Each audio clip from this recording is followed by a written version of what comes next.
போடி திருப்படிக்கும் மாணவ அனைவருக்கும் வணக்கம். இப்போ இந்த வருஷம் பார்த்தீங்கன்னா, குரூப் 1 நோட்டிஃபிகேஷன் ஏப்ரல் 1ஆம் தேதி வரப்போகுது. இப்போ குரூப் 1க்குன்னு ஏம் பண்ணி படிச்சுட்ருப்போம்.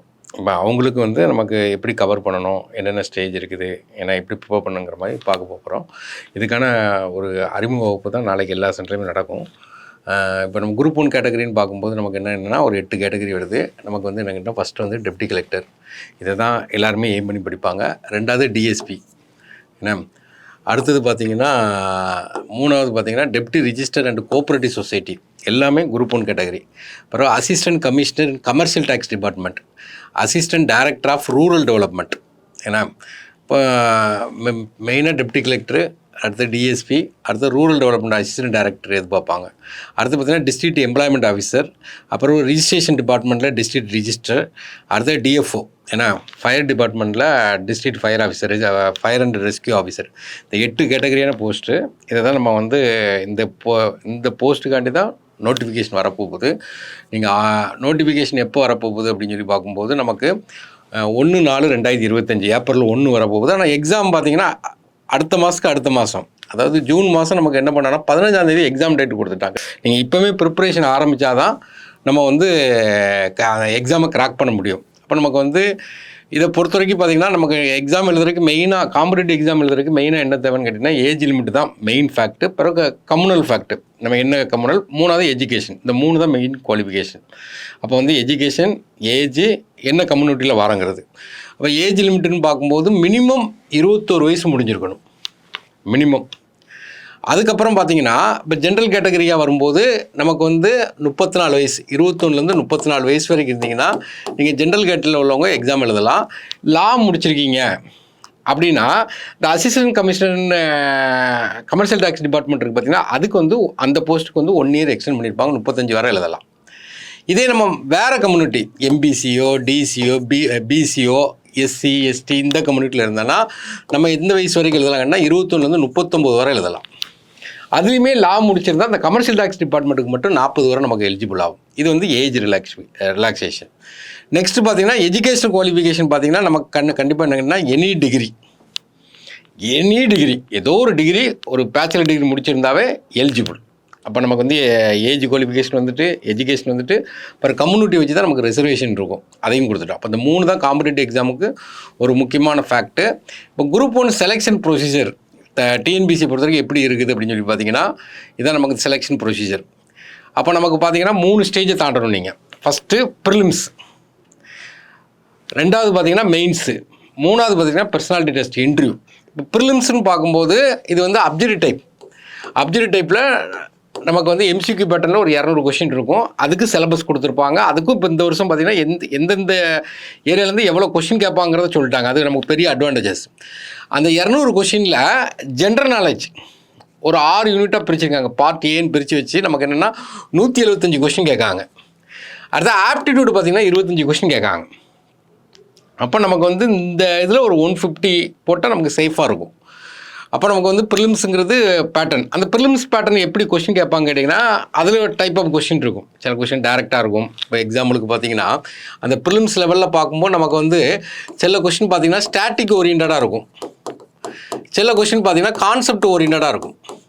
இந்த ஸ்டாட்டிக் ஓரியன்டில் நமக்கு எப்படி கேட்பாங்கன்னா, சில கொஷின் சிம்பிளாக இருக்கும், சில கொஷின் மாடரேட்டாக இருக்கும், சில கொஷின் ரேராக இருக்கும். இப்போ சிம்பிளாக இருக்கணும் அப்படிங்கன்னா ஒரு டேரெக்டாக ஒரு கொஷின் கேட்டு முடிச்சிருவாங்க. இப்போ காந்தின்னு இருக்காருன்னா காந்தி எங்கே பிறந்தாருன்னு கேட்டால் சிம்பிளாக டேரெக்டாக முடிஞ்சு போயிடும். அடுத்து அதுலேயே மாடரேட்டாக இருக்கும்போது என்ன கேட்டிங்கன்னா, காந்தியுடைய மாடரேட்டாக அவர் என்னென்ன ப்ரோக்ராமில் ஈடுபட்டார்னு சொல்லி கேட்பாங்க, அது மாடரேட்டு. காம்ப்ளெக்ஸாக ரேராக கேட்கணும்னா ஒரு சவுத் ஆப்பிரிக்கா போயிருப்பார், அங்கே என்னென்ன மூவ்மெண்ட்டில் அவர் கலந்துக்கிட்டார் அப்படின்னு சொல்லி ஒரு காம்ப்ளெக்ஸாக கேட்கலாம். அதே கான்செப்ட் ஓரியன்டேஷன் அதே மாதிரி தான், சிம்பிளாக கேட்டுருவாங்க. அப்புறம் இன்டர் ரிலேட்டடாக கேட்பாங்க, ஒரு இதை ரிலேட் பண்ணி கேட்குறது, அதுலேயுமே காம்ப்ளெக்ஸாக கேட்குறது இருக்கும். நீங்கள் இந்த சிம்பிள் அண்ட் மாடரேட்டாக போடுறீங்க பார்த்தீங்கன்னா, இதை போட்டாவே படித்தாவே போதும், எனஃப் தான். அதை ஸ்ட்ராங்காக படிக்கணும். அப்போ இந்த படிக்கிறது எவ்வளோ ஸ்ட்ராங்காக படிக்கணுமோ, கான்செப்ட் தெளிவாக படிச்சுக்கிடணும். நம்ம டிஎன்பிசியை பொறுத்த வரைக்கும் பார்த்திங்கன்னா ஃபேக்ட் ஓரியன்ட் நிறைய கேட்பாங்க. கான்செப்டை தவிர்த்து ஃபேக்ட் நிறைய கேட்பாங்க. நான் ஃபேக்ட்டுக்கு இம்பார்ட்டன்ட் கொடுத்து நல்லா படித்து வச்சுக்கிடணும். அப்போ வந்து இதுதான் நமக்கு மெத்தட். இதை வச்சு தான் அவங்க டைரக்ட் கொஷின் கேட்பாங்க. அப்புறம் பொறுத்துகன்னு வச்சு கேட்பாங்க, விச் இஸ் கரெக்டுன்னு கேட்பாங்க, விச் இஸ் இன்கரெக்ட்னு கொடுப்பாங்க. ஒரு 4 ஸ்டேட்மெண்ட்டை கொடுத்து எது ரைட்டு தப்புங்கிற மாதிரி கேட்பாங்க. பொறுத்துகளையே பார்த்தீங்கன்னா எது வந்து சரியாக பொருந்தி உள்ளது, எது சரியாக பொருந்தவில்லைன்னு கேட்பாங்க. ஒரு பேராகிராஃப் கொடுத்துட்டு கீழே கொஷின் கேட்பாங்க. ஒரு 11 டைப் ஒரு கொஷின் இருக்கும். ஏன்னா இதில் லாஸ்ட் ப்ரீவியஸ் இயர் கொஷினை பார்த்தா நமக்கு தெரியும். இது வந்து ப்ரிலிம்ஸ் ஒன்லி பார்த்தீங்கன்னா ஸ்க்ரீனிங் டெஸ்ட் தான். ஸ்க்ரீனிங் டெஸ்ட்னா அது வந்து ஸ்க்ரீனிங் தான். ஏன்னா அந்த மார்க்கை வந்து அடுத்த ஸ்டேஜுக்கு வந்து எலிஜிபிளுக்கு மட்டும் தான் கன்சிடர் பண்ணுவாங்க தவிர நமக்கு வந்து என்னென்னா அந்த மார்க் வந்து அப்பாயின்மெண்ட்டுக்கு இதாகாது. அப்போ ரெண்டாவது நம்ம என்னென்னா மெயின்ஸ் எக்ஸாமுக்கு தயாராக போகிறோம். அது டிஸ்கிரிப்டிவ் டைப். டிஸ்கிரிப்டிவ் பேட்டர்னா ரைட்டிங்கில் எழுதணும். அப்போ நமக்கு அதில் நமக்கு என்ன கேட்டிங்கன்னா ஆக்சுவலாக 4 ஜிஎஸ்சில் நமக்கு ஒரு 3 பேப்பர் வைப்பாங்க. அப்புறம் தமிழ் எலிஜிபிலிட்டி டெஸ்ட்டு, இது ஒரு 100 மார்க் வைப்பாங்க. இது எலிஜிபிலிட்டி தான், இந்த மார்க்கு கவுண்டிங்கில் வராது. அது பார்ப்போம். அப்போ ஜிஎஸ்சில் பொறுத்த வரைக்கும் நமக்கு என்னென்னா ஒவ்வொரு பேப்பருக்கும் பார்த்தீங்கன்னா 250 மார்க் வைப்பாங்க. அதில் பார்த்தீங்கன்னா நமக்கு ஒரு 10 மார்க் கொஸ்டின் 10, 15 மார்க் கொஸ்டின் 10 கேட்பாங்க. அப்போ ஒவ்வொரு பேப்பருக்கு 250 டோட்டலாக நமக்கு 750 வந்துடும். டோட்டல் நமக்கு என்ன வந்துடும் 750 வரும். இதில் குவாலிஃபை ஆன பிறகு 1:2ங்கிற ரேஷியோவில் நமக்கு என்ன கேட்டிங்கன்னா பர்சனாலிட்டி டெஸ்ட் கூடுவாங்க, இன்டர்வியூ கூடுவாங்க.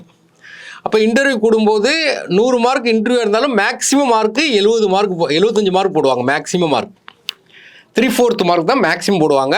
இதிலிருந்து 10% குறைச்சிக்கிடுவாங்க. ஸ்லாப் மாதிரி வச்சுட்டு நமக்கு என்ன பண்ணுவாங்கன்னா அடுத்த மார்க் வந்து 67.5, அதுக்கு அடுத்த மார்க் வந்து 10%ங்கிறது வந்து 75க்கு 10%ங்கிறது 7.5, அதில் 7.5 கழிச்சா 67.5, 67.5ல் 7.5 கழிச்சுன்னா 60, திருப்பி பார்த்தீங்கன்னா 7.5 கழிச்சிங்கன்னா 52.5, திரும்ப 7.5 கழிச்சிங்கன்னா 45 மார்க். இதுதான் ஸ்லாப்.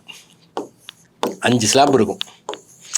அப்போ அந்த 5 ஸ்லாப் மார்க்கு, அப்போ மெயின்ஸ் மார்க்கும் இந்த மார்க்கையும் கூட்டினா நமக்கு அதில் யார் ஹையஸ்ட்டாக இருக்காங்க, அந்த கேட்டகரியில் யார் ஹையஸ்ட்டாக இருக்காங்க அவங்களுக்கு நமக்கு கவுன்சிலிங் வச்சு போஸ்டிங் கொடுப்பாங்க. இதான் ப்ரொசீஜர். அப்போ வந்து 100 மார்க் இன்டர்வியூக்கு 100 மார்க். இந்த தமிழ் எலிஜிபிலிட்டி மார்க் கிடையாது, இது வந்து இன்டர்வியூ மார்க். இப்போ இந்த 800 இதில் மேக்ஸிமம் 75 தான் போடுவாங்க. அப்போ இந்த 3 ஸ்டேஜ் நம்ம தாண்டணும். அப்போ ப்ரிலிம்ஸுங்கிறது அப்ஜெக்டிவ் பேட்டர்ன், மெயின்ஸுங்கிறது டிஸ்கிரிப்டிவ் பேட்டர்ன், அதில் எலிஜிபிலிட்டி டெஸ்ட்டை தனியாக வச்சிட்டிங்கன்னா நமக்கு ஜிஎஸ்ன்னு பார்த்தீங்கன்னா 3 பேப்பர் வரும். இதில் பாஸ் பண்ண பிறகு நமக்கு என்னென்னா இன்டர்வியூ. இதுதான் இந்த ஸ்டேஜ். ஒரு ப்ரிலிம்ஸ் எக்ஸாம் எழுதும்போது லட்சக்கணக்காக அப்ளை பண்ணுறாங்க, நியூஸ் பேப்பரெல்லாம் வரும். ஏன்னா 1 லட்சம் ரூபா அப்ளை பண்ணுறாங்க, 2 லட்சம் ரூபா அப்ளை பண்ணுவோம். குரூப் 1லாம் பார்த்தீங்கன்னா லட்சத்துக்கு மேலே அப்ளை பண்ணுவாங்க. குரூப் 4லாம் பார்த்தீங்கன்னா 10 லட்சத்துக்கு மேலே அப்ளை பண்ணுவாங்க. ஆனால் இவங்கெல்லாம் போட்டியாளராக பார்த்தீங்கன்னா கண்டிப்பாக அவங்கெல்லாம் போட்டியாளர் கிடையாது. ஆக்சுவலாக பார்த்தீங்கன்னா எக்ஸாம் ப்ரிப்பேர் பண்ணுறவங்க பார்த்தீங்கன்னா நிறைய பேர் அப்ளை பண்ணுவாங்க. ஆனால் பரீட்சைக்கே பார்த்தீங்கன்னா ஒரு 50% ஆளுக்கு வரமாட்டாங்க. அப்போ எத்தனை % ஆளுக்கு எழுதுறாங்கன்னா ஒரு 50% ஆளுக்கு தான் எழுதுவாங்க. ஏன்னா மீதி இருக்க அந்த 50% தான் எழுதுறான். அதில் 50%க்கு அப்புறம் பார்த்தீங்கன்னா அதில் 30% ஆட்களுக்கு இந்த எக்ஸாம் பேட்டர்னே தெரியாது. எக்ஸாம் பேட்டர்ன் என்னது, ப்ரிலிம்ஸ் எழுதணும், ஸ்க்ரீனிங் டெஸ்ட்டு, அடுத்த மெயின்ஸ் எழுதணும், அதுக்கப்புறம் இன்டர்வியூ எழுதணும், இன்டர்வியூ கிராஸ் பண்ணணும், அப்புறம் தான் அப்பாயின்மெண்ட்டுங்கிற பேட்டர்னே தெரியாமல் ஒரு 30% ஆளுக்கு எழுதிட்டு இருப்பாங்க. அப்போ 50% ஆளுக்கு ஆப்சென்ட் ஆயிடுவாங்க, 30% ஆளுக்கு பேட்டர்னே தெரியாமல் இருப்பாங்க. ஒரு 10% ஆளுக்கு என்னங்கன்னா அரைகுறையாக ப்ரிப்பேர் பண்ணிகிட்டு இருப்பாங்க. நாங்கள் இந்த ப்ரிப்ரேஷன் மோடில் தான் இருப்போம், ஆனால் அரைகுறையாக ப்ரிப்பேர் பண்ணுவோம். தெரிஞ்ச கொஷின், ஒரு பிரியம்பில் வச்சு ஒரு கொஷின் கேட்டோம்னா பயங்கர சந்தோஷம். ஐயோ பிரியம்பில் வச்சு கேட்டான், லோக்சபாவில் வந்து எத்தனை எம்பின்னு கேட்டால் அவனுக்கு பயங்கர சந்தோஷமாக இருக்கும். ஏன்னா அந்த மாதிரி அரைகுறையாக ப்ரிப்பேர் பண்ணியிருப்பான். அவன் தெரிஞ்ச கொஷினை வச்சு சந்தோஷப்படுவான். அவன் தெரியாத கொஷின் நிறையா இருக்கும், அதை நோக்கி வருத்தப்பட மாட்டான். அப்படி ஒரு 10% இருப்பாங்க. இன்னொரு 10% ஆட்கள் தான் அந்த ப்ரிப்ரேஷன் மோடில் இருப்பாங்க. ப்ரிப்ரேஷன் பண்ணிவிட்டு அந்த மோடுன்னு ஒன்று இருக்கும், ஆனால் அந்த என்விரான்மெண்ட்டுக்குள்ளே இருப்பாங்க. அதில் 5% ஆட்கள் தான் பார்த்தீங்கன்னா ஹைலி ப்ரிப்ரேஷனில் இருப்பாங்க. அவன் ப்ரிப்ரேஷன் மோடில் இருக்கான், ஹைலி ப்ரிப்ரேஷனில் 5% இருக்கான். அதில் 2% தான் ஒரிஜினல் காம்படிஷன். இப்போ 100 பேர் எழுதினாலும் அதில் காம்படிஷன் எத்தனை பேருன்னு கேட்டிங்கன்னா 2 பேருக்கு தான் காம்படிஷன். அதில் எத்தனை பேர் எழுதுனான்னு பார்க்கக்கூடாது. இப்போ ப்ரிலிம்ஸ் எக்ஸாம் பேட்டர்னை பொறுத்த வரைக்கும் பார்த்தீங்கன்னா ஜெனரல் ஸ்டடீஸ் நமக்கு 175 மார்க் இந்த கொடுத்துட்டாங்க, மார்க்கு கொடுத்துட்டாங்க. எவ்வளோ மார்க் கேட்பாங்கன்னு சொல்லிட்டாங்க. யூனிட் 1ங்கிறது ஜெனரல் சயின்ஸு 10 மார்க் கேட்பாங்க, 10 கொஷின்ஸ். யூனிட் 2ங்கிறது ஜாகிரபி ஆஃப் இந்தியா, அதுவும் நமக்கு 10 கொஷின் கேட்காங்க. அப்புறம் history, culture of India, INM இந்த ரெண்டையும் சேர்த்துட்டாங்க. தனித்தனி யூனிட்டாக இருந்து சேர்த்துட்டு இல்லை 25 கொஷின் கேட்குறாங்க. அடுத்து நமக்கு இந்தியன் பாலிட்டி 40 கொஷின் கேட்குறாங்க. நெக்ஸ்ட்டு பார்த்தீங்கன்னா இந்தியன் எக்கனாமி டெவலப்மெண்ட் அட்மினிஸ்ட்ரேஷன் இந்த ரெண்டையும் சேர்த்துட்டாங்க. சேர்த்து நமக்கு வந்து இதில் வந்து 50 கொஷின் கேட்குறாங்க. 50 கொஷின் கேட்குறாங்க. நெக்ஸ்ட்டு ஹிஸ்ட்ரி, அதாவது unit 8 history and culture heritage social political movement in Tamil Nadu ஒரு 40 கொஷின் கேட்காங்க. கிட்டத்தட்ட இது எல்லாத்தையும் கூட்டி பார்த்தீங்கன்னா நமக்கு எத்தனை கொஷின் வருதுன்னா 175 கொஷின் வருது. அப்புறம் ஆப்டிடியூட் ஏன்னா ரீசனிங் பிரிச்சுட்டாங்க. மேக்ஸுங்கிறதுல ஒரு 15 கொஸ்டினும் ரீசனிங்கில் 10 கொஸ்டினும் ஒரு 25 கொஸ்டின் கேட்காங்க. மார்க்கு கொடுத்துட்டாங்க. அப்போ நம்ம வந்து அதுக்கு வெயிட்டேஜ் கொடுக்குறது தெரியும். அப்போ ப்ரிலிம்ஸு முதல்ல நீங்கள் சிலபஸ்லாம் எடுத்து நல்லா படிச்சிடணும். படிச்சுட்டு வெயிட்டேஜ் எப்படி கொடுக்கணும். இப்போ நம்ம ப்ரிலிம்ஸ் ப்ரிப்பரேஷனை பொறுத்த வரைக்கும் பார்த்தீங்கன்னா நம்ம வந்து ஒரு 3 பிளாக்காக பிரிச்சுக்கிடுவோம். ஏன்னா ஏ பிளாக்கு, பி பிளாக்கு, சி பிளாக்னு பிரிச்சுக்கிடுவோம். அப்போ ஏ பிளாக்கில் நம்ம ஒரு 3 யூனிட்டை கொண்டு வந்து வைக்கிறோம். ஏன்னா அதில் என்னென்ன யூனிட்லாம் வைக்கும் அப்படின்னு சொல்லி பார்த்தீங்கன்னா யூனிட் 6 வைக்கிறோம். அது என்னென்னா யூனிட் ஹிஸ்ட்ரி, தமிழ்நாடு சொசைட்டி, ஏன்னா history and culture heritage and social political movement in Tamil Nadu. அப்போ இதில் நமக்கு வந்து 40 கொஸ்டின் கேட்காங்க. பழைய இதில் பார்த்தீங்கன்னா யூனிட் 8ன்னு வச்சுருந்தாங்க, இதில் யூனிட் 6ன்னு கொண்டு வந்திருக்காங்க. இந்தியன் பாலிட்டி, ஏன்னா பாலிட்டியில் பார்த்தீங்கன்னா நமக்கு வந்து 40 கொஸ்டின் கேட்குறாங்க பாலிட்டியில். பழைய இதில் பார்த்தீங்கன்னா நமக்கு யூனிட் 5ன்னு வச்சுருந்தாங்க, இல்லை யூனிட் 4ன்னு மாற்றிருக்காங்க 40 கொஸ்டின். அடுத்து Indian economy and development administration. பழைய யூனிட்டில் பார்த்தீங்கன்னா 6 இருந்துச்சு, 9 இருந்துச்சு, ரெண்டையும் மிக்ஸ் பண்ணி 5ன்னு கொண்டு வந்து இதில் நமக்கு வந்து எத்தனை கொஸ்டின் கேட்காங்கன்னா 50 கொஸ்டின் கேட்காங்க. அப்போ நம்மளை பொறுத்த வரைக்கும் என்னன்னு கேட்டிங்கன்னா இதை கூட்டி பார்த்தா நமக்கு 130 மார்க் வந்துட்டு. அப்போ கான்சன்ட்ரேஷன் இந்த 3 யூனிட்டில் தான் இருக்கணும் பயங்கரமாக. அது ஏ பிளாக் ஒரு ரேஷியோ பிரிச்சுக்கலாம். ஒரு 6 மணி நேரம் படிக்கிங்கன்னா 50% வந்து நமக்கு எது கொடுத்துருதோம் கேட்டிங்கன்னா இது கொடுத்துரும், ஏ பிளாக் கொடுத்துருதோம். அடுத்தாப்பில் நமக்கு என்னென்னா அதில் ஒரு 30% எங்கே கொடுத்துருதாங்க கேட்டால் பி பிளாக் கொடுக்குறோம். ஏன்னா மீதி அதாவது 6 மணி நேரம் படிக்கினா 3 மணி நேரம் அங்கே, 2 மணி நேரம் இங்கே, 1 மணி நேரம் இங்கே, அந்த மாதிரி படிக்கிறோம். அடுத்து பிளாக் பி கொண்டு வரோம். பிளாக் பி கொண்டு வரும்போது நமக்கு என்ன கேட்டிங்கன்னா யூனிட் 3 அதில் வந்து ஹிஸ்ட்ரியையும் ஐஎன்எம்மையும் சேர்த்துட்டாங்க. இதில் நமக்கு 25 கொஷின்ஸு. அடுத்து ஆப்டிடியூட் ரீசனிங்கில் சேர்த்து 25 கொஷின்ஸ். அப்போ நமக்கு இங்கே ஒரு 50 மார்க். அங்கே நமக்கு 130 பிளாக் ஏ, அதுக்கு தான் இம்பார்ட்டன்ட் கொடுக்கணும். பிளாக் பிங்கிறது 50, இந்த ரெண்டையும் கூட்டம் நமக்கு எவ்வளோ வருதுன்னா 180. இதுவே போதும். இருந்தாலும் நம்ம தெரிஞ்சுக்கிடணும். அதாவது ஒரு ஏரியாவை படிக்காமல் டோட்டலாக விட்டுறக்கூடாது, நுனிப்புள்ளாட்டு மேய்ச்சிக்கிடணும். அப்போ இந்த ப்ரீவியஸ் இயர் கொஸ்டின் எடுத்து என்னென்ன கேட்டிருக்கான்னு பார்க்கும்போது சயின்ஸில் நமக்கு ஒரு 10 கொஸ்டின் கேட்குறான், ஜாகிரபியில் நமக்கு ஒரு 10 கொஸ்டின் கேட்கான். இதில் வந்து என்னென்னா புக்கை ரொம்ப ரெஃபர் பண்ணாமல் நமக்கு என்னென்னா பழைய கொஸ்டின் எடுத்து என்னென்ன கேட்டிருக்கான்னு சொல்லி பார்த்துட்டாவே நமக்கு அதில் எப்படி பார்த்தாலும் 20 கொஸ்டினுக்கு மினிமம் 10 கொஸ்டின் அட்டன் பண்ணிடுவோம். இங்கே நல்லா கான்சன்ட்ரேஷன் அப்போ நல்லா பண்ணுங்கள். அப்போ இதை தான் நம்ம கொடுக்குறோம் பாயிண்ட். அப்போ ஒரு நம்மளே சப்ஜெக்ட் ப்ரிலிம்ஸை பொறுத்த வரைக்கும் 3 கேட்டகரியாக பிரிச்சுக்கிறோம். ஏ பிளாக்ல என்ன வருது, பி பிளாக்ல என்ன வருது, சி பிளாக்ல என்ன வருது அப்படின்னு சொல்லி 3ஆக பிரிச்சுக்கிறோம். அடுத்தது இது வந்து ப்ரிலிம்ஸ்க்கு. இப்போ மெயின்ஸ் எக்ஸாம் பேட்டர்னை பொறுத்த வரைக்கும் நம்ம பார்த்தோம். என்ன பார்த்தோம் கேட்டிங்கன்னா டிஸ்கிரிப்டிவ் டைப்பு. அதில் பேப்பர் 1 என்ன கேட்டிங்கன்னா தமிழ் எலிஜிபிலிட்டி டெஸ்ட்டு, கட்டாய தமிழ்வாங்க 100 மார்க்கு. அது பாஸ் பண்ணிடலாம். அதை ரொம்ப நீங்கள் கான்சன்ட்ரேஷன் ஒரி பண்ண வேண்டாம். லெட்டர் ரைட்டிங், காம்ப்ரிஹென்சிவ் ரைட்டிங் இந்த மாதிரி கொடுப்பாங்க, ஈஸியாக பாஸ் பண்ணலாம். அடுத்தது பார்த்தீங்கன்னா பேப்பர் 2ல் நமக்கு 250 மார்க்கு, பேப்பர் 3ல் ஒரு 250 மார்க்கு, பேப்பர் 4ல் ஒரு 250 மார்க். பேப்பர் 2ல் பார்த்தீங்கன்னா மாடர்ன் ஹிஸ்ட்ரி, அதில் பார்த்தீங்கன்னா 100 மார்க் கொஸ்டின் கேட்பாங்க. 100 மார்க். அப்போ 100 மார்க் கேட்கும்போது ஒரு 4 10 மார்க் கொஸ்டின், 4 15 மார்க் கொஸ்டின் எழுத வேண்டியது இருக்கும். ஒரு ஆப்ஷன் கொடுத்துருவாங்க, 5 கொடுத்து 4 எழுத சொல்லுவாங்க. அப்போ நமக்கு வந்து எழுதிக்கிறோம். அடுத்து சோசியல் இஷ்யூவும் பார்த்தீங்கன்னா நமக்கு எத்தனைன்னா 100 மார்க் கொஸ்டின், அங்கேயும் 4 10 மார்க் கொஸ்டின், 4 என்னதுன்னு கேட்டிங்கன்னா 15 மார்க் கொஸ்டின். இது ஒரு 100 மார்க். அடுத்து இது இந்த போன எக்ஸாமில் தான் பார்த்தீங்கன்னா எத்திக்ஸ் அண்ட் இன்டெகிரிட்டின்னு புதுசாக ஒரு சப்ஜெக்டை கொண்டு வந்தாங்க. அதுக்கு முன்னாடி ஆப்டிடியூட் இருந்தது, இதை கொண்டு வந்திருக்காங்க. இதில் நமக்கு என்ன கேட்டிங்கன்னா 2 10 மார்க்கு, 2 15 மார்க்கு கேட்பாங்க. 3 கொடுத்து 2 எழுதிடுவாங்க. எல்லாத்துலேயுமே ஒரு ஆப்ஷன் இருக்கும்.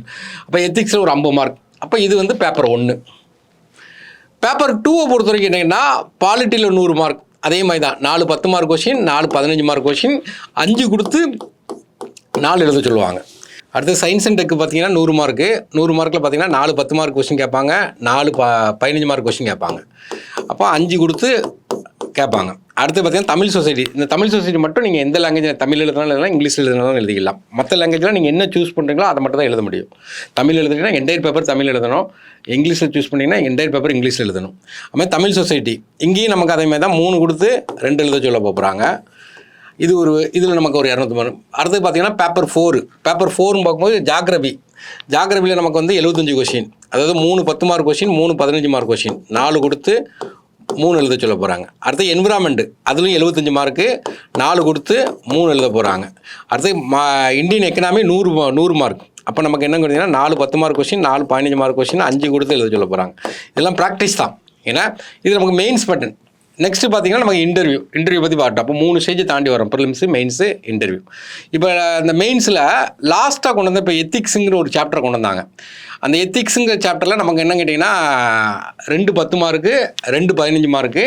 ஆனால் ஒரு ஆப்ஷன் ஒன்று கொடுத்துருப்பாங்க. 3 கொஸ்டின் கொடுத்து 2 கொஸ்டின் எழுதணும், 3 கொஸ்டின் கொடுத்து 2 கொஸ்டின் எழுதணும். அப்போ லாஸ்ட் இயர் கேட்ட கொஸ்டின் ஏன்னா ப்ரீவியஸ் இயர் கொஸ்டின்ங்கிறது ஒரு இம்பார்ட்டன்ட். லாஸ்ட் இயர் என்ன கேட்டிருக்காங்க அப்படின்னு பார்த்தீங்கன்னா, நமக்கு வந்து list out the parameter of the evaluation of the citizen charter, என்ன குடியுரிமை சாசனம் அப்படிம்பாங்க, என்ன குடிமகன் சாசனம், குடிமகன் சாசனம் சொல்லிட்டு அந்த சட்டத்தை பற்றி கேட்டிருக்காங்க. இந்த 6 கொஸ்டினுமே நம்ம இப்போ லாஸ்ட் இதில் பார்த்தீங்கன்னா நம்ம ப்ரிடிக்ட் பண்ணி நம்ம போட்ட கொஸ்டின் தான் 6மே. அப்போ நமக்கு எக்ஸாம் மெயின்ஸை பொறுத்த வரைக்கும் பார்த்தீங்கன்னா மெயின்ஸாக இருக்கட்டும் ப்ரிலிம்ஸாக இருக்கட்டும் அந்த ப்ரிடிக்டிங் நாலேஜ் வேணும். எந்த கொஸ்டின் கேட்பாங்கிறத ப்ரிடிக்ட் பண்ணணும். அப்போ நெக்ஸ்ட் அடுத்த கொஸ்டின் பார்த்தீங்கன்னா நமக்கு என்னென்னா code of conduct of public office, இது நம்ம ப்ரிடிக்ட் பண்ண கொஸ்டின் தான். நெக்ஸ்ட்டு பார்த்தீங்கன்னா திருவள்ளூர்லேருந்து ஒரு கொஸ்டின்ஸ், திருக்குறள்லேருந்து ஒரு கொஸ்டின். அதில் என்ன கேட்டீங்கன்னா அப்ரைட் கவர்மெண்ட், செங்கோன்மை, இதுவும் ப்ரிடிக்ட் பண்ண கொஸ்டின் தான், திருக்குறளை வச்சு ஒரு கொஸ்டின்ஸ். அடுத்து பார்த்தீங்கன்னா மாரல் அண்ட் பொலிட்டிக்கல் ஆட்டிடியூடில் மாரல் அண்ட் எல்லாமே சிலபஸ் தான். நீங்கள் சிலபஸை தான் டீகோட் பண்ணணும். இப்போ படிக்கிறவங்க எல்லாருமே சிலபஸ் தான், ப்ரிலிம்ஸாக இருக்கட்டும் சிலபஸில் தான் கேட்போம், அப்போ மெயின்ஸாக இருக்கட்டும். அப்போ மாரல் அண்ட் பொலிட்டிக்கல் ஆட்டிடியூட் ஒரு கிட்ட இதுவும் நம்ம ப்ரிடிக்ட் பண்ண கொஸ்டின். இது 15 மார்க், அதெல்லாம் 10 mark question, 15 mark question. Next பார்த்தீங்கன்னா செகண்ட் ஏஆர்சி, ஏன்னா செகண்ட் ஏஆர்சி அதுவும் நம்ம ப்ரிடிக்ட் பண்ண கொஸ்டின் தான். அடுத்தது பார்த்தீங்கன்னா இன்ட்யூஷன், உள்ளுணர்வு அப்படிம்பாங்க, அதுவும் ப்ரிடிக்ட் பண்ண கொஸ்டின் தான். அப்போ நமக்கு வந்து மொத்தம் பார்த்தீங்கன்னா 3 கொடுத்து 2 எழுத சொல்லுவாங்க. ஒரு எக்ஸாம்பிள் சொல்லலாம், ப்ரிடிக்டிங்கிறது ரொம்ப ரொம்ப முக்கியம். அடுத்து பார்த்தீங்கன்னா நம்ம படிக்கும்போது எப்போவுமே பிளான் போட்டுகிட்டே இருக்கணும். பிளான் போடும்போது என்னென்னா மேக்ரோ பிளான் மைக்ரோ பிளான் போட்டுகிட்டே இருக்கணும். மேக்ரோ பிளான்னா பெரிய பிளான், ஒரு 10 நாளில் நான் என்ன பண்ண போகிறேன், 10 நாளில் நான் பாலிட்டி முடிக்க போகிறேன், 10 நாளில் மேக்ஸ் முடிக்க போகிறேன், இல்லை 15 நாளில் மேக்ஸ் முடிக்க போகிறேன், 15 நாளில் நான் இதை முடிக்க போகிறேன்னு சொல்லிட்டு என்னென்ன சப்ஜெக்ட் சிலபஸை கையில் எடுத்துக்கங்க, என்னென்ன சப்ஜெக்ட் படிக்க போகிறேன்னு சொல்லி அப்படியே எழுதி வச்சுக்கணும் பிளானிங். அந்த 10 நாளில் என்னென்ன சப்ஜெக்ட் படிக்க போகிறீங்க. இப்போ கூட நேற்று கூட ஒருத்தர் வந்து என்ன கேட்டாங்க, ஒரு 18 நாள் எடுத்துக்கிட்டாங்க. 18 நாளில் பாலிட்டியை முடிக்கிறாங்க, 18 நாளில் பார்த்தீங்கன்னா ஐஎன்எம் முடிக்காங்க, 18 நாளில் பார்த்தீங்கன்னா மேக்ஸ் ஆப்டிடியூட் முடிக்காங்க. 3மே பிரித்து வச்சுக்கிட்டாங்க. அப்போ அந்த ஐஎன்எம்ங்கிறது ஒரு டாப்பிக்கு, பாலிட்டிக்கிற ஒரு டாப்பிக்கு, நமக்கு என்னது 3 டாபிக். அது மேக்ரோ பிளான் 18 நாளில் அவங்க பிளான் பண்ணியிருக்காங்க. அந்த 18 நாளில் நம்ம என்ன பண்ணணும் கேட்டிங்கன்னா சப்ஜெக்டை முடிக்கணும், ஹேண்ட் ரிட்டன் நோட்ஸ் எடுக்கணும், திரும்ப படித்து பார்த்து எம்சிக்யூ கொஸ்டின் போட்டு பார்த்துட்டே இருக்கும். அது மேக்ரோ பிளான். மைக்ரோ பிளான்னா என்ன அப்படின்னு கேட்டிங்கன்னா மைக்ரோ பிளானுங்கிறது டெய்லி நான் என்ன பண்ண போகிறேன் அதை சப்டாப்பிக்காக பிரிக்கணும். காலையில் நான் ஒரு 4 மணிக்கு எந்திரிக்க போகிறேன், இந்த போர்ஷன் ஸ்டாட்டிக் போர்ஷன் இருக்கும், அந்த ஸ்டாட்டிக் போர்ஷனை நான் கொஞ்சம் மனப்பாடம் பண்ண போகிறேன், அடுத்தாப்பில் இதை நான் ரிவிஷன் பண்ண போகிறேன், இந்த டாபிக் புதுசாக படிக்க போகிறேன், இது ஏற்கனவே படித்த டாபிக் நான் ரிவிஷன் விட போகிறேன், அடுத்தது டெஸ்ட் போட போகிறேன், டெய்லி என்ன பண்ண போகிறேன் அப்படிங்கிறது மைக்ரோ பிளான். இதை நீங்கள் அந்த 18 நாளைக்கு ஒரு பிளான் போட்டுக்கிறோம், அப்புறம் மைக்ரோ பிளான் போட்டு கொண்டு போயிட்டே இருக்கும். ப்ரிப்பரேஷன் ஸ்ட்ராட்டஜியை பொறுத்த வரைக்கும் பார்த்தீங்கன்னா நார்மலாக இப்போ நீங்கள் குரூப் 1 படிக்க போகிறீங்கன்னா அதை ஏன் சூஸ் பண்ணீங்கன்னு ஒரு காரணம் இருக்கணும், வலுவான காரணம் இருக்கணும். ஒய் ஏன்னா இப்போ இந்த போஸ்ட் வந்து எனக்கு வேணும் அப்படின்னு ஒரு வலுவான காரணமாக இருக்கும். அந்த காரணத்தை நினச்சி பார்த்துட்டே இருக்கணும். ஏன்னா 2வது இந்த எக்ஸாமுக்கு உள்ளே வந்துட்டீங்க, வந்த பிறகு ஃபஸ்ட்டு நீங்கள் கவனிக்க வேண்டிய என்னங்கன்னா சிலபஸை நல்லா டீகோட் பண்ணி மனப்பாடம் பண்ணிடணும். ப்ரிலிம்ஸ் சிலபஸும் படிச்சிருங்க, மெயின்ஸ் சிலபஸும் படிச்சிருங்க. அவன் டிஎன்பிசியில் சிலபஸை கொடுத்துட்டான், சிலபஸை தாண்டி அவன் கொஸ்டின் கேட்க போகிற கிடையாது. ஆனால் நம்ம என்ன பண்ணுவோம்னா சிலபஸை தாண்டி படித்து நம்ம டைமை வேஸ்ட் பண்ணிடுவோம். அதனால் சிலபஸில் தான் கேட்க போகிறான், அதனால் சிலபஸை நல்லா டீகோட் பண்ணிடணும், மனப்பாடமாக பண்ணிடணும். அடுத்தது பார்த்தீங்கன்னா ப்ரீவியஸ் இயர் கொஸ்டின்ஸ். 3வது ஸ்டெப்பு வந்து என்னன்னா ப்ரீவியஸ் கொஸ்டின். நான் எப்போவுமே சொல்கிறது தான், ஒரு கையில் சிலபஸ் இருக்குன்னா ஒரு கையில் ப்ரீவியஸ் இயர் கொஸ்டின் இருக்கும். ஒரு புக் எடுத்து படிக்க போகிறீங்க, இந்தியன் நேஷனல் காங்கிரஸ் எடுத்து படிக்க போகிறீங்கன்னா இந்தியன் நேஷனல் காங்கிரஸில் ப்ரீவியஸ் இயர் கொஸ்டின் என்னெல்லாம் கேட்டிருக்கான்னு பார்க்கணும், அதுக்கு ஆன்சர் என்னன்னு சொல்லி பார்க்கணும். எப்போவுமே பார்த்தீங்கன்னா அதே தீமில் தான் கொஸ்டின், அதே கொஸ்டின் வருதோ இல்லையோ அதே தீமில் கொஸ்டின் வந்துகிட்டே இருக்கும். ஆக்சுவலாக பார்த்தீங்கன்னா ஆன்சர் மாறவே மாறாது, கொஸ்டின் தான் மாற்றி கேட்டுட்டு இருப்பாங்க, ஆன்சர் அதே தான் இருக்கும். ஆனால் கொஸ்டின் பார்த்தீங்கன்னா ஒரு ஆட்ட பொறுத்துக்களை கேட்பாங்க, ஒரு ஆட்ட அசர்ஷன் ரீசனில் கேட்பாங்க, ஒரு ஆட்ட டைரக்ட் கொஸ்டினை கேட்பாங்க, ஒரு இடத்துல இன்டைரக்ட் கொஸ்டினை கேட்பாங்க, ஆன்சர் அதே தான் இருக்கும். அப்போ ப்ரீவியஸ் இயர் கொஸ்டின்ங்கிறது ரொம்ப ரொம்ப முக்கியமானது. அப்போ சிலபஸை நல்லா படிச்சுக்கிடுங்க, அந்த சிலபஸில் ப்ரீவியஸ் இயர் கொஸ்டின் என்னெல்லாம் கேட்டுக்கணும் நல்ல மைண்டில் ஏற்றிக்கிடணும், அதுக்கப்புறம் தான் படிக்க ஆரம்பிக்கணும். அப்போ சிலபஸை படிச்சிட்டிங்க, அந்த டாபிக் அந்த சிலபஸில் உள்ள ப்ரீவியஸ் இயர் கொஸ்டின் படிச்சிங்க, பிறகு மெட்டீரியல் கலெக்ட் பண்ணுறீங்க. மெட்டீரியல் வந்து கரெக்டான சோர்ஸாக இருக்கணும். அப்போ நம்ம ஸ்கூல் புக்கை கவர் பண்ணிட்டீங்க, ஸ்கூல் புக்கை தான் ஃபஸ்ட்டு நீங்கள் கவர் பண்ணணும். அப்போ ஸ்கூல் புக்கை கம்ப்ளீட்டாக கவர் பண்ணி வச்சுக்கணும். அதுக்கப்புறம் ஸ்டாண்டர்ட் புக் என்னென்ன புக்கெலாம் இருக்குது, மெட்டீரியல் சோர்ஸு ரொம்ப ரொம்ப இம்பார்ட்டன்ட். நிறைய பேர் பார்த்தீங்கன்னா மெட்டீரியல் சோர்ஸுங்கிறது கைடை போய் படிச்சிருக்காங்க, கைடை படிக்கவே கூடாது, நீங்கள் சோர்ஸ் புக் எடுத்து படிச்சிடணும். ஏன்னா நமக்கு வந்து இது ரொம்ப இம்பார்ட்டன்ட். அதனால் சோர்ஸ் புக் எடுத்து ஸ்கூல் புக் எடுத்து படிங்க, ஆத்தர் புக் எடுத்து படிங்க, நல்லா படிங்க. கைடுங்கிறது என்ன கேட்டிங்கன்னா ஒரு ஜூஸ் மாதிரி தான். ஆக்சுவலாக ஒரு ஆரஞ்சு பழம் இருக்குன்னு வச்சுருங்களேன், ஆரஞ்சு பழத்தில் நம்ம ஜூஸ் போட என்ன தோலை உரிச்சிருவோம், கொட்டையெல்லாம் எடுத்துகிட்டு ஜூஸ் போட்டு கொடுத்துருவோம். ஏன்னா ஆனால் இப்போ கொஸ்டின் எப்படி கேட்க ஆரம்பிச்சான்னு சொன்னீங்கன்னா தோல்லேருந்து கொஸ்டின் கேட்கான், கொட்டையிலேருந்து கொஸ்டின் கேட்கான், சக்கையிலேருந்து கேட்கான், எல்லா விஷயத்தையும் கேட்கான். அப்போ நீங்கள் அந்த சோர்ஸை வந்து தெளிவாக படிக்கணும். அப்போ மெட்டீரியல், அந்த கலெக்ட் மெட்டீரியல் தான் உங்களை வந்து சேவ் பண்ணும். அதனால் மெட்டீரியல் ரொம்ப ரொம்ப இம்பார்ட்டன்ட். அடுத்தது பார்த்தீங்கன்னா நம்ம என்னென்னா நம்ம படிக்கிறதுக்கு ஒரு என்விரான்மெண்ட் உள்ள ஒரு ஸ்டடி ஹால் வேணும். ஏன்னா ஸ்டடி ஹால் வந்து இருக்கணும். அதில் நம்ம டிஸ்கஸ் பண்ணி உட்காந்து படிச்சுட்டு இருக்கணும். படிக்கிறோம் ஒரு என்விரான்மெண்ட், அதே என்விரான்மெண்ட்டில் இருக்கணும். நம்ம இந்த படிக்கிற என்விரான்மெண்ட்டை விட்டுட்டு லைட்டாக ஒரு 2-3 நாள் வீட்டுக்கு போனால் கூட நமக்கு வந்து இந்த படிக்கிற கான்சன்ட்ரேஷன் வந்து குறைஞ்சிரும். அப்போ அந்த என்விரான்மெண்ட்லேயே உட்காந்துட்டு இருக்கணும். அது 5வது ஸ்டெப். அப்புறம் கண்டிப்பாக படித்து முடித்த பிறகு நமக்கு என்ன கேட்டிங்கன்னா ஃபஸ்ட்டு சிலபஸை மனப்பாடம் பண்ணிட்டு தான் ஒரு டாப்பிக்கை படிக்க முன்னாடி ப்ரீவியஸ் இயர் கொஸ்டின் எடுத்து பார்க்குறோம். அப்புறம் இந்த டாபிக் எடுத்து படிக்கிறோம். அப்புறம் டிஸ்கஸ் பண்ணி அதை ஸ்ட்ராங் பண்ணுறோம். அப்புறம் கண்டிப்பாக டெஸ்ட் பேஜ் போடணும். இப்போ அடுத்த குரூப் 1க்கு பார்த்தீங்கன்னா நம்ம ப்ரிலிம்ஸ் டெஸ்ட் பேஜ் ஸ்டார்ட் பண்ண போகிறோம். டெஸ்ட் பேஜ் போடும்போது நம்ம தான் டாப்பராக இருக்கும்னு நினைக்கணும். சிலபஸ் வச்சு உங்களுக்கு சிலபஸில் தான் கேட்கணும். நம்ம தான் டாப்பராக இருக்கணும். நமக்கு பேசிக்காக சிலபஸ் கொடுத்துட்டாங்க, அந்த சிலபஸ் தான் கேட்க போகிறாங்க. அப்போ நம்ம வந்து டாப்பராக இருக்கணும்னு நினச்சி உட்காந்து படிக்கணும். இதை ஃபாலோ பண்ணாவே நமக்கு என்னங்கன்னா சக்ஸஸ் கண்டிப்பாக வரும். இப்போ மெயின் பேட்டர்ன் என்ன கேட்டிங்கன்னா சிலபஸை நல்லா படிச்சிருங்க. ஏன்னா அடுத்தபடியா அந்த சிலபஸ் ஓரியன்டேஷனாக ப்ரீவியஸ் இயர் கொஸ்டின் எடுத்து பார்த்துருங்க. பிறகு பார்த்தீங்கன்னா மெட்டீரியல் பார்த்தீங்கன்னா ஹேண்ட் ரிட்டன் நோட்ஸ் எடுத்துருங்க. சிரமம் பார்க்காம ஹேண்ட் ரிட்டன் நோட்ஸ் எடுத்துருங்க. நீ ஹேண்ட் ரிட்டன்ஸ்னால் ஒரு A4ல் எவ்வளோ சுருக்கி எழுத முடியுமோ. இப்போ இந்தியன் நேஷனல் காங்கிரஸ்னால் ஒரு A4 தான் இருக்கணும். ஒன்று ஃப்ரண்ட் பக்கம் மட்டும் இருக்கணும், இல்லை ஃப்ரண்ட் அண்ட் பேக்கில் இருக்கணும். அவ்வளோதான் இருக்கணும். இப்போ நமக்கு வந்து பாலிட்டின்னு எடுத்தோன்னா ஒரு 25 சாப்டர் இருக்குன்னா 25 A4 தான் இருக்கணும். அந்த அளவுக்கு சுருக்கி உங்களுக்கு மட்டும் தெரியாத விஷயத்த நோட்ஸ் எடுத்து வச்சுக்கிடணும். அப்போ அது அடுத்தாப்புல நமக்கு என்னென்னா டெஸ்ட்டு. அந்த நோட்ஸை ப்ரிப்பேர் பண்ணிட்டு டெஸ்ட் எடுக்கணும். நம்ம ஹேண்ட் ரிட்டன் நோட்ஸ் அதுதான் வந்து நமக்கு பிரெயினில் போய் ஸ்ட்ரோக் ஆகும். அப்போ இந்த நாளை நீங்கள் விட்டுறவே கூடாது. ஏன்னா சிலபஸ் நல்லா படிச்சிடுங்க, ப்ரீவியஸ் இயர் கொஸ்டினை பார்த்துருங்க, ஹேண்ட் ரிட்டன் நோட்ஸ் எடுத்துருங்க, சிரமம் பார்க்காம எடுத்துருங்க. எடுத்துகிட்டு நான் அதை தான் ரிவிஷன் விடும்போது மென்டலி நீங்கள் ப்ரிப்பராக இருப்பீங்க. ஏன்னா சைக்காலஜிக்கலாக பார்த்தீங்கன்னா ஹேண்ட் ரிட்டன் நோட்ஸ் எடுத்திங்கன்னா புக்கை எடுத்து படிக்கணும், பெரிய புக்காக இருக்கும். இப்போ பாலிட்டி புக்குனா பெருசாக இருக்கும். இப்போ பாலிட்டியே உங்களுக்கு 25 பக்கம் தான் இருக்கும், 25 தாள் தான் இருக்கும். இங்கேருந்து நீங்கள் ஒரு மதுரைக்கு ஒரு ட்ரெயினில் போகிறீங்க, பஸ்ஸில் போகிறீங்க, டக்கு ரிவிஷன் விட்டு போயிடலாம். அப்போ இந்த ஹேண்ட் ரிட்டன் நோட்ஸுங்கிறது சைக்காலஜிக்கல் ட்ரீட்மெண்ட். அடுத்தது பார்த்தீங்கன்னா டெஸ்ட் பேஜ். இதுதான் உங்களுக்கு டெஸ்ட் பேஜ் போடாமல் எந்த கொம்பனாலையும் பாஸ் பண்ண முடியாது. நான் படிச்சுட்டே இருப்போம்மா, காலம் ஃபுல்லாக படிச்சுட்டே தான் இருக்க வேண்டியதான். ஏஜ் முடிஞ்சோன்னா ரிட்டையர்ட் ஆகி வெளியே போயிடுவாங்க. டெஸ்ட் பேஜ் போட்டால் மட்டும்தான் அவனுடைய ஸ்ட்ரென்த் என்ன வீக் என்னன்னு கண்டுபிடிப்பான். அப்போ இதுதான் நமக்கு இது கன்சிஸ்டண்ட்டாக எஃபோர்ட் போட்டுகிட்டே இருக்கணும். ஒரு நாள் நல்லா படிச்சுட்டு ஒரு 2 நாள் படிக்காமல் புக்கு தூக்கி வச்சிங்கன்னா அது வேஸ்ட். ஏன்னா அப்படி தான் நிறைய பேர் படிப்பாங்க. இன்றைக்கி காலையில் 4 மணிக்கு எழுந்திரிச்சிருப்பாங்க, 10 மணி வரைக்கும் பயங்கரமாக படிச்சிருப்பாங்க. அவங்க அந்த பீக் டைமாக நினச்சிடுவாங்க, நம்ம காலை நல்லா படிச்சோன்னு சொல்லிட்டு அதுக்கப்புறம் சுற்ற ஆரம்பிச்சிருவாங்க.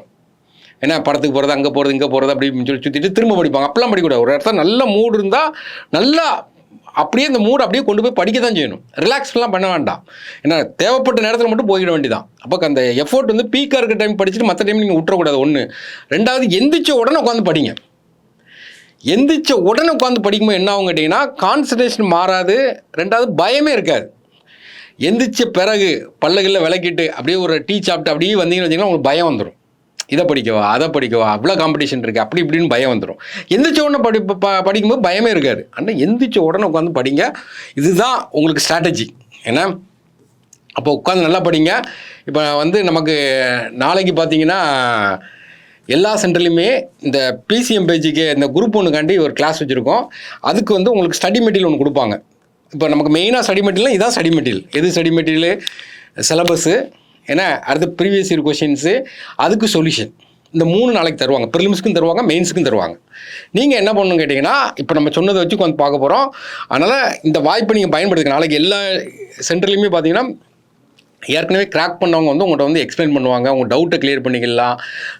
அதனால் கண்டிப்பாக நீங்கள் அட்டன் பண்ணுங்கள். ஏன்னா நாளைக்கு காலைல 10 மணிக்கு ஸ்டார்ட் பண்ணுவாங்க, எல்லா சென்டருமே ஸ்டார்ட் பண்ணுவாங்க. அட்டன் பண்ணுங்கள், கண்டிப்பாக யூஸ்ஃபுல்லாக இருக்கும். அந்த குரூப் 1 வந்து விட்றாதீங்க. இப்போ நீங்கள் ஒரு குரூப் 4 வேலைக்கு போனீங்கன்னா உங்களுடைய அடுத்த டார்கெட் என்ன இருக்குன்னா குரூப் 2 தான் இருக்கும். ஒரு குரூப் 2ல் நீங்கள் வேலைக்கு போனீங்கன்னா அடுத்த டார்கெட் என்ன இருக்குன்னா குரூப் 1 இருக்கும். குரூப் 1லேயே டேரெக்டாக வேலைக்கு போயிட்டீங்கன்னா நம்ம அப்படியே ஜாப்லேயும் சாட்டிஸ்ஃபேக்ஷன், லைஃப்லேயும் சாட்டிஸ்ஃபேக்ஷன் ஆகிடலாம். அதனால் குரூப் 1 வந்து ஏம் பண்ணுங்கள், விட்றாதீங்க. நம்மளுடைய எஃபோர்ட் தான், ஹார்ட் ஒர்க் நெவர் ஃபெயில்ஸ். ஏன்னா நம்ம எஃபோர்ட் வந்து எப்போவுமே ஃபெயிலாக போகிற கிடையாது. ஆனால் நீங்கள் எவ்வளோ எஃபோர்ட் போடுறீங்களோ அதுக்கேற்ற வளர்ச்சி இருக்கும். ஏன்னா இப்போ நம்ம அந்த உங்களுக்கு நாளைக்கு பார்த்தீங்கன்னா ஓப்பனிங் கிளாஸ் பார்த்தீங்கன்னா ஒரு ஃப்ரீ மெட்டீரியல் 2 மெட்டீரியல் கொடுப்பாங்க, ப்ரிலிம்ஸுக்கும் மெயின்ஸுக்கும் சேர்த்து கொடுப்பாங்க. அதை பற்றி பார்ப்போம். நாளைக்கு வந்து இது பிரிண்டட் மெட்டீரியல் வந்து உங்களுக்கு வந்து சென்டரில் கொடுப்பாங்க. கொடுத்து அதை எக்ஸ்ப்ளனேஷன் பண்ணுவாங்க. ஏன்னா எப்படி படிக்கணும், என்னென்ன மெத்தட் படிக்கும்போது. இப்போ குரூப் 1க்கு பிசிஎம்மாக நம்ம போடும்போது இந்த மெட்டீரியல் என்ன இருக்குன்னா இது ப்ரிலிம்ஸ் மெட்டீரியல். இதே மாதிரி மெயின்ஸ் மெட்டீரியல் இருக்கும். மெயின்ஸ் மெட்டீரியல் மெயின்ஸ்குள்ள சிலபஸ்ஸு அந்த சால்வ்டு என்ன டீட்டெயில் எக்ஸ்ப்ளனேஷன் கொடுப்பாங்க. இப்போ லாஸ்ட் இயர் கேட்ட கொஸ்டினுக்கு எக்ஸ்ப்ளனேஷன் கொடுப்பாங்க. அப்போ இப்போ இந்த இதில் என்னென்னா எக்ஸாம் பேட்டர்ன் இந்த புக்கில் என்னெல்லாம் இருக்குன்னு கேட்டால் எக்ஸாமுக்கு பேட்டர்ன் இருக்கும். அடுத்தது பார்த்தீங்கன்னா எக்ஸாம் பேட்டர்ன், நெக்ஸ்ட்டு ப்ரிலிம்ஸுடைய சிலபஸ் என்னெல்லாம் இருக்குது அப்படின்னு சொல்லிட்டு இருக்கும். அடுத்து பார்த்தீங்கன்னா மெயின்ஸுடைய சிலபஸ் என்னெல்லாம் இருக்குது. இப்போ ப்ரிலிம்ஸ்னு சொல்லும்போது நமக்கு 6 யூனிட்டு ப்ளஸ்ஸு ஆப்டிடியூடு, மெயின்ஸ்னு சொல்லி பார்க்கும்போது நமக்கு கட்டாய தமிழ் ப்ளஸ் ஒரு 3 பேப்பர், அது சிலபஸ் கம்ப்ளீட்டாக இருக்கும். பிறகு லாஸ்ட் இயர் நடந்த கொஷின்ஸ் இப்போ நமக்கு மார்க் கொடுத்துட்டான். லாஸ்ட் இயர் நடந்த கொஷின் 2024 நடந்த கொஷின் அப்படியே அந்த 200 கொஷின் அப்படியே இருக்கும். அதுக்கு வந்து சொல்யூஷன், டீட்டெயில் எக்ஸ்ப்ளனேஷன், இப்போ அதுக்கு ஓரியன்டேஷன். இப்போ ஒரு கொஷின் ப்ரீவியஸ் இயர் கொஷினை படிங்கன்னு சொன்னால் அதே கொஷினை படிக்கக்கூடாது, கீழே உள்ள 4 ஆப்ஷனுக்கு சேர்த்து பார்க்கணும். அந்த 4 ஆப்ஷனுக்கும் விளக்கம் கொடுத்து ஒரு சொல்யூஷன் இருக்கும். நெக்ஸ்ட்டு பார்த்தீங்கன்னா நீங்கள் எவ்வளோ அவர் படிக்கணும், ஒவ்வொரு சப்ஜெக்ட்லேயும் ஒவ்வொரு டாப்பிக்லையும் சப் டாப்பிக்லையும் எவ்வளோ அவர் படிக்கணும்னு சொல்லிட்டு அந்த அவரை கூட பிரித்து உங்களுக்கு டைம் டேபிளாக போட்டு கொடுத்துருப்பாங்க. வேறு ஸ்கூல் புக்கு ஃபஸ்ட்டு கண்டிப்பாக படித்தே ஆகணும். இப்போ வேர் டு ஸ்டடி, அதாவது ஸ்கூல் புக்கில் எங்கெங்கே இந்த டாபிக் கவர் ஆகுது, இந்த ப்ரிலிம்ஸ் பேட்டர்ன் எங்கெல்லாம் கவர் ஆகுது அதையும் சேர்த்து இங்கே கொடுத்துருப்பாங்க. இப்போ நமக்கு ஏற்கனவே பார்த்துட்டோம். ப்ரிலிமினரி எக்ஸாமினேஷன் பார்க்கும்போது நமக்கு எத்தனை கேட்டால் 200 மார்க்கு, 200 கொஷின், 175 ஜிஎஸ்ஸு, நமக்கு ஆப்டிடியூட் 25 கொஷின்ஸு, மொத்தம் 200. இதே பார்த்தீங்கன்னா மெயின்ஸ் பொறுத்த வரைக்கும் தமிழ் எலிஜிபிலிட்டி டெஸ்ட்டு, ஏன்னா அதை விட்டுருங்க, அது கட் ஆஃபில் சேராது. மிச்சம் நமக்கு 3 பேப்பருங்கிறது மொத்தம் நமக்கு 750 மார்க்கு. இது போக நமக்கு என்ன வரும், இன்டர்வியூ, மொத்தம் 850 மார்க்கு. இவன் எவ்வளோ மார்க் எடுத்திருக்கான் அதை வச்சு தான் நமக்கு என்ன கேட்டிங்கன்னா போஸ்டிங். இப்போ நமக்கு அடுத்து நெக்ஸ்ட் என்ன கொடுக்காங்கன்னா சிலபஸ் பார்க்கும்போது நமக்கு பைலிங்குவலே கொடுத்துருப்பாங்க. இப்போ நமக்கு பார்த்தீங்கன்னா கொஷின் பார்த்தீங்கன்னா ஃபஸ்ட்டு ஜென்ரல் ஸ்டடீஸில் பார்க்கும்போது சயின்ஸில் 10 கொஷின் கேட்காங்க. 10 கொஷினில் தமிழ்லையும் கொடுத்துருப்பாங்க, அதே இது இங்கிலீஷ்லையும் கொடுத்துருப்பாங்க. நம்ம 2 லாங்குவேஜ்லையுமே பார்க்கணும், தமிழ்லையும் பார்க்கணும், இங்கிலீஷ்லையும் பார்க்கணும். ரெண்டுலேயுமே எப்படி இது பண்ணியிருக்கான்னு பார்க்கணும். அப்புறம் புவியியலில் 10 கொஷின்ஸு, அதுக்கு சிலபஸ்ஸு. அதே மாதிரி நம்ம இங்கிலீஷ்லேயும் அப்படி பைலிங்குவலையும் உங்களுக்கு கொடுத்துருப்பாங்க. அடுத்தது நெக்ஸ்ட்டு பார்த்தீங்கன்னா வரலாறு மற்றும் ஐஎன்எம், இந்திய தேசிய இயக்கம், 25 கொஷின்ஸ் நமக்கு. அது தமிழ்லையும் அண்ட் இங்கிலீஷில் கொடுத்துருப்பாங்க. ரெண்டுமே சேர்த்தே படிக்கணும். அதான் உங்களுக்கு ஒரே இதில் கொடுக்குற காரணம் அதான். நீங்கள் பார்த்து இதில் என்ன கொடுத்துருக்கா அதில். அடுத்து பாலிட்டி 40 கொஷின்ஸு, இந்தியன் பாலிட்டி. அடுத்தது பார்த்தீங்கன்னா economics and administration 50 mark, 50 questions நமக்கு. அதான் யூனிட் இப்போ பெருசான மாதிரி இருக்கும். அடுத்தது பார்த்தீங்கன்னா தமிழ் சொசைட்டி 40 கொஷின், மொத்தம் நமக்கு 6 யூனிட் பைலிங்குவலில் கொடுத்துருப்பாங்க. நீங்கள் திரும்ப படிச்சுட்டே இருக்கணும், சிலபஸை தான் நீங்கள் திரும்ப படிக்கணும். அடுத்தது ஆப்டிடியூடு நமக்கு மேக்ஸில் 15 மார்க் கொஷின்ஸு, ரீசனிங்கில் 10 கொஷின்ஸ், மொத்தம் 200 கொஷின். இது அதுக்குள்ள சிலபஸ். அடுத்தது பார்த்தீங்கன்னா மெயின்ஸுக்குள்ள சிலபஸ். மெயின்ஸில் பார்த்தீங்கன்னா ஃபஸ்ட்டு நமக்கு தகுதி எலிஜிபிலிட்டி டெஸ்ட்டு, அதுக்கு என்னென்ன கேட்பாங்க அது ஃபுல்லாகவே இதில் கொடுத்துருப்பாங்க கம்ப்ளீட்டாக. அப்புறம் பேப்பர் 1க்கு ஜிஎஸ் பேப்பருக்கு பார்த்தீங்கன்னா நமக்கு 3 பேப்பர் இருக்குது. 3 பேப்பருக்கும் அவன் என்னென்ன சிலபஸ் கொடுத்துருக்கான் கம்ப்ளீட்டாக உங்களுக்கு ஃபோக்கஸ் பண்ணி நமக்கு என்ன செய்வாங்கன்னா கம்ப்ளீட்டாக கொடுத்துருப்பாங்க. நமக்கு ஜிஎஸ் தான் மெயினானது. ஜிஎஸ்ல நமக்கு மொத்தம் 9 யூனிட் இருக்குது. அதில் பேப்பர் 1, பேப்பர் 2, பேப்பர் 3 சொல்லிட்டு 3 யூனிட்டாக பிரிச்சிருப்பாங்க. அதில் பேப்பர் 2ல் பார்த்தீங்கன்னா முதல் யூனிட் பார்த்தீங்கன்னா மாடர்ன் இந்தியா 100 மார்க்கு. ஏன்னா அதுக்கு பைலிங்குவலே கொடுத்துருப்பாங்க சிலபஸ் நீங்கள் டீகோட் பண்ணி இந்த வருஷம் கொஸ்டின்லாம் பார்த்தீங்கன்னா சிலபஸ் அப்படியே டீகோட் பண்ணி தான் கேட்டிருந்தாங்க. அடுத்தது பார்த்தீங்கன்னா நமக்கு என்ன கேட்டீங்கன்னா 2வது பார்த்தீங்கன்னா சோசியல் இஷ்யூ பார்த்தீங்கன்னா தமிழ் அண்ட் இங்கிலீஷில் அப்படியே கொடுத்துருப்பாங்க 100 மார்க்கு. நெக்ஸ்ட்டு பார்த்தீங்கன்னா அடுத்தது நமக்கு எத்திக்ஸு, ஏன்னா எத்திக்ஸ் 50 மார்க்கு, ஏன்னா தமிழ் அண்ட் இங்கிலீஷ் கொடுப்பாங்க. பேப்பர் 1 நமக்கு என்னது முடிஞ்சுது. அடுத்த பேப்பர் 2ல் நமக்கு என்ன கேட்டால் பாலிட்டி நமக்கு 100 மார்க்கு, 4 10 மார்க் 10 மார்க்கு. இது இப்போ பாலிட்டிங்கிறது ஒரு முக்கியமான ஸ்கோரிங் பேப்பர். இந்த தடவை 73வது அமெண்ட்மெண்ட்டே பார்த்தீங்கன்னா 3 தடவை கேட்டான் கொஷின்ஸு. நெக்ஸ்ட்டு பார்த்தீங்கன்னா சயின்ஸ் அண்ட் டெக்கு 100 மார்க்கு. அதுலேயும் ரெண்டுமே பார்த்து வச்சுக்கணும். சயின்ஸ் அண்ட் டெக்கு கொஞ்சம் ஹெவியாக இருக்கிற மாதிரி தெரியும். நம்ம கரண்ட் அஃபேர்ஸ் இதில் மெயின் ரோல் நமக்கு என்ன கேட்டிங்கன்னா ப்ளே பண்ணும். அடுத்து தமிழ் சொசைட்டி 50 மார்க்கு. இப்போ இது நமக்கு பேப்பர் 3 முடிஞ்சிச்சு. அடுத்தது பார்த்தீங்கன்னா பேப்பர் 4, அதில் நமக்கு என்னென்னா ஜாகிரபி நமக்கு 75 மார்க்கு. நெக்ஸ்ட்டு பார்த்தீங்கன்னா நமக்கு என்விரான்மெண்ட்டு நமக்கு ஒரு 75 மார்க்கு. இது பைலிங்குவலே கொடுத்துருப்பாங்க. அடுத்தது பார்த்தீங்கன்னா எக்கனாமிக்ஸு நமக்கு ஒரு 100 மார்க்கு. இப்போ ப்ரிலிம்ஸு, மெயின்ஸு, சிலபஸ்ஸு நீங்கள் தமிழில் மட்டும் பார்க்கக்கூடாது, ரெண்டுலேயுமே பார்க்கணும். தமிழ் மீடியம் படித்தவங்க இங்கிலீஷில் பார்க்கணும், இங்கிலீஷ் மீடியம் படித்தவங்க தமிழில் பார்க்கணும். இது லாஸ்ட் இயர் நடந்த கொஷின்ஸ், ஏன்னா பைலிங்குவலே கொடுத்துருப்போம். இப்போ கொஷினை பொறுத்த வரைக்கும் அந்த பேட்டர்னை நீங்கள் பார்த்துக்கலாம். இது நீங்களே பிரிச்சுக்கலாம். மொதல் கொஷினே பாருங்கள், அசட்ஸ் அண்ட் ரீசன், கூற்று காரணம். அண்ணாதுரை சிறு தொழிற்சங்கங்களை அமைக்க ஏற்பாடு செய்தார். தொழிலாளர்கள் நலன் என்பது நேரம் மற்றும் இடத்துடன் தொடர்புடையது. கூற்று காரணம். இதுக்கு சொல்யூஷன் பின்னாடி கொடுத்துருக்காங்க ஃபுல்லாகவே. அப்போ நமக்கு வந்து அடுத்தது பார்த்தீங்கன்னா நமக்கு என்னன்னா விச் இஸ் ரைட்டுன்னு கேட்கான். 4 பொறுத்து கொடுத்துட்டு எது ரைட்டுன்னு கேட்கான். இங்கே பாருங்கள் ஒரு 3 ஸ்டேட்மெண்ட்டை கொடுத்து எதெல்லாம் ரைட்டுன்னு கேட்கான். கொஷின் பேட்டர்ன் நல்லா பார்க்கணும். நீங்கள் வந்து குரூப் 4 மாதிரி நினச்சிடக்கூடாது. இப்போ இதில் டேரக்ட் கொஷினாக கேட்டிருக்கான். இந்த இடத்துல நமக்கு என்ன கொடுத்துருக்கான், டேரக்ட் கொஷினாக கேட்டிருக்கான். இதுதான் நமக்கு வந்து கொஷின் பேட்டர்ன். இதை நீங்கள் திரும்ப திரும்ப படிக்கணும். அதாவது ஒரு எக்ஸாம் ப்ரிப்பேர் பண்ணும்போது ஒரு 3 நாளைக்கு இதை தான் வச்சுருக்கணும். ஒரு 3 நாளைக்கு திரும்ப திரும்ப ஒரு 20 நேரம் மட்டும் படிச்சிடணும். இந்த கொஸ்டின் எப்படி கேட்டிருக்கான், என்ன கேட்டிருக்கான், ஏது கேட்டிருக்கான், ஃபுல்லாகவே நம்ம படிக்கணும். ஃபுல்லாகவே காகித சங்கிலிகள் என்ற புதினத்தின் ஆசிரியர் யாருன்னு கேட்கான். இப்போ நமக்கு ஆன்சர் தெரிஞ்சாலும் 4 ஆன்சர் நம்ம என்ன செய்கிறோம், சேர்த்து பார்க்குறோம். அடுத்தது பாருங்கள் ஆத்தர் ஒரு பொறுத்துக்கு கேட்கான். அப்போ கொஸ்டின் பேட்டர்ன் எப்படி இருக்குது. அப்புறம் பார்த்தீங்கன்னா டைரக்ட் கொஸ்டின் கழுமலம் என்ற இடத்து போர் நிகழ்வை கூறுவது, குறுந்தொகை அகநவனொரு நற்றினை. அப்போ டைரக்ட் கொஷின் எது, டைரக்ட் கொஷின் எது, இன்டைரக்ட் கொஷின், இது எல்லாத்தையுமே நம்ம என்ன செய்யறோம்னா பார்த்து வச்சுக்கிறோம். இப்போ கொஷினை ஃபுல்லாக உங்களுக்கு வந்து கொடுத்துருப்பாங்க. அதுக்கப்புறம் கம்ப்ளீட் சொல்யூஷன். இந்த சொல்யூஷன் பாருங்கள், இந்த பாருங்கள் இங்கிலீஷ்லையும் கொடுத்துருப்பாங்க, தமிழ்லையும் கொடுத்துருப்பாங்க. அப்போ கம்ப்ளீட் சொல்யூஷன் உங்களுக்கு வந்து இதில் வந்து டீட்டெயில் சொல்யூஷன் வந்து கொடுத்துருப்பாங்க. பாருங்கள் சொல்யூஷன் தான் உங்களுக்கு நிறையா இருக்கும். அப்போ ஏன்னா நமக்கு ஒரு எக்ஸாம் படிக்கும்போது 4 கொஷின் நமக்கு சேர்த்து படிக்கணும். அப்போ அந்த கொஷின் நம்பர் போட்டு உங்களுக்கு என்னென்ன இருக்குது அப்படின்னு சொல்லிட்டு ஃபுல் சொல்யூஷன் கொடுப்பாங்க. நீங்கள் வந்து ஃபஸ்ட்டு நீங்கள் பார்த்துட்டு திரும்ப நம்ம சொல்யூஷன் எடுத்து பார்க்குறோம். எப்படி கொடுத்துருக்காங்க, இங்கிலீஷ்லேயும் கொடுத்துருப்பாங்க. ஃபுட் செக்யூரிட்டி, உணவு பாதுகாப்புனா என்ன அப்படின்னு சொல்லிட்டு தமிழ்லையும் கொடுத்துருப்பாங்க, இங்கிலீஷ்லையும் கொடுத்துருப்பாங்க. இது உங்களுக்கு வந்து டீட்டெயிலாக இருக்கும். அடுத்தது நெக்ஸ்ட்டு பார்த்தீங்கன்னா நமக்கு வந்து படிக்கக்கூடிய டைமு. அப்போ டாபிக் பார்க்கும்போது இப்போ நமக்கு வந்து ஒவ்வொரு டாபிக் படிக்க போகிறோம். இப்போ எக்ஸாம்பிளுக்கு இந்த மாதிரி டைம் உங்களுக்கு கொடுத்துருப்பாங்க. இப்போ ஜாகிரபின்னு எடுத்துக்கிட்டிங்கன்னு வச்சுருங்களேன், அதுக்கு சிலபஸ் வந்து அப்படியே பிரித்து கொடுத்துருப்பாங்க. லொக்கேஷன் அதுக்கு ஒரு 3 ஹவர்ஸு, ஃபிசிக்கல் ஃபீச்சர் அதுக்கு ஒரு 3 hours, monsoon rainfall 2 hours, water resource 3 hours, soil mineral 3 hours, மொத்தம் 32 ஹவர்ஸ். இந்த மாதிரி அவராக எல்லா சப்ஜெக்ட்டுமே பிரித்து உங்களுக்கு வந்து கொடுத்துருக்காங்க. இப்போ இந்தியன் நேஷனல் மூவ்மெண்ட்டு, தேசிய மறுமலர்ச்சினா அதுக்கு ஒரு 2 ஹவர்ஸு, ஆங்கில ஆட்சிக்கு எதிரான தொடக்கல்ச்சினா ஒரு 2 ஹவர்ஸு, இந்தியன் நேஷனல் காங்கிரஸ்னால் 1.5 ஹவர்ஸு. எத்தனை மணி நேரம் ப்ரிப்பேர் பண்ணணும் அப்படின்னு சொல்லிட்டு கம்ப்ளீட்டாகவே ஹவர்ஸ் எத்தனை மணி நேரம் கிளாஸ் நடக்குங்கிற மாதிரி அவங்க எல்லாமே டீட்டெயிலாக அந்த ஹவர்ஸை வந்து பிரித்து உங்களுக்கு கொடுத்துருப்பாங்க. அந்த ஹவர்ஸை நம்ம திரும்ப திரும்ப சுருக்கணும். இப்போ நீங்கள் ஒரு டாப்பிக்கை படிக்கிங்க 1 ஹவர் ஆகுதுன்னா திரும்ப அதே டாபிக் படிக்கும்போது 40 நிமிஷத்தில் படித்து பார்க்கணும். திரும்ப அதே டாபிக் அரை மணி நேரம் படிச்சாகணும். திரும்ப அதே டாபிக் 20 நிமிஷம் படிச்சாகணும். அப்போ நீங்கள் ஹேண்ட் ரிட்டன் நோட்ஸ் எடுத்தால் மட்டும்தான் அது வந்து பாசிபிலிட்டி. இது வந்து ஃபஸ்ட்டு படிக்கிறதுக்குள்ள டைமை வந்து கொடுத்துருக்காங்க. இதே மாதிரி மெயின்ஸுக்கும் வந்து ஃபுல்லாகவே டீட்டெயில் எக்ஸ்ப்ளனேஷன் வந்து கொடுத்துருப்பாங்க. நெக்ஸ்ட்டு பார்த்தீங்கன்னா இதுமாதிரி தமிழ் சொசைட்டிக்குள்ள டைம், திருக்குறள் எல்லாத்துக்குமே எல்லாமே கம்ப்ளீட்டாக நமக்கு என்ன கொடுக்காங்கன்னா டைம் கொடுத்துருக்காங்க. அதுக்கப்புறம் வேர் டு ஸ்டடியும் போது எந்தெந்த சப்ஜெக்டில் நீங்கள் இந்த ஸ்கூல் புக்குக்கு மட்டும் தான் போட்டிருக்கோம். ஸ்கூல் புக்கில் படிக்கும்போது நீங்கள் என்னென்ன சப்ஜெக்ட் படிக்க போகிறீங்க அப்படின்னு சொல்லிட்டு எல்லா புக்கு ஸ்டாண்டர்டும் இப்போ ரீசெண்டாக உள்ள இப்போ எக்ஸாம்பிளுக்கு ஜாகிரபி ஆஃப் இந்தியானா லொக்கேஷன். அப்போ 6th சோசியல் பார்த்தீங்கன்னா லெசன் 1, அடுத்த 7th சயின்ஸ் டேமில் பார்த்தீங்கன்னா 3, 9th சயின்ஸில் பார்த்தீங்கன்னா நம்ம 10th ஜாகிரபியில் லெசன் 1 and 6, 11th ஜாகிரபியில் பார்த்தீங்கன்னா லெசன் 2. இந்த மாதிரி எந்தெந்த லெசன் படிக்கணும். ஏன்னா ஸ்கூல் புக் தான் மெயின் சோர்ஸ். கண்டிப்பாக ஸ்கூல் புக் வாங்கிடுங்க. இந்த மாதிரி ஸ்கூல் புக்கில் உள்ள வேர் டு ஸ்டடியும் பிரித்து போட்டிருப்பாங்க. இதை தான் டீட்டெயிலாக எக்ஸ்பிளைன் பண்ணுவாங்க. இது ப்ரிலிம்ஸ்க்கு. இதே மாதிரி மெயின்ஸுக்கும் பார்த்தீங்கன்னா கட்டாய தமிழில் ஃபுல்லாக டீட்டெயிலாக அதுக்கு ஆன்சர் எழுதி கொடுத்துருப்பாங்க. உங்களுக்கு 9 யூனிட் இருக்குது. 9 யூனிட்டுக்குமே அவங்க சால்வ் பண்ணி என்ன செய்வாங்கன்னா ஆன்சர் கொடுத்துருப்பாங்க. இப்போ இந்த மெட்டீரியல் இதை எக்ஸ்பிளைன் பண்ணுவாங்க. அதனால் கண்டிப்பாக அட்டன் பண்ணுங்கள், யூஸ்ஃபுல்லாக இருக்கும். ஏன்னா ஒரு காம்படிட்டிவ் எக்ஸாம் ப்ரிப்பேர் பண்ணுறவனுக்கு சிலபஸும் ப்ரீவியஸ் இயர் கொஷின் தான் மெயின் சோர்ஸு. அந்த ரெண்டையுமே எக்ஸ்பிளைன் பண்ணி தான் அந்த கிளாஸ் நாளைக்கு இருக்கும். அட்டன் பண்ணுங்கள், கண்டிப்பாக யூஸ்ஃபுல்லாக இருக்கும். தேங்க்யூ.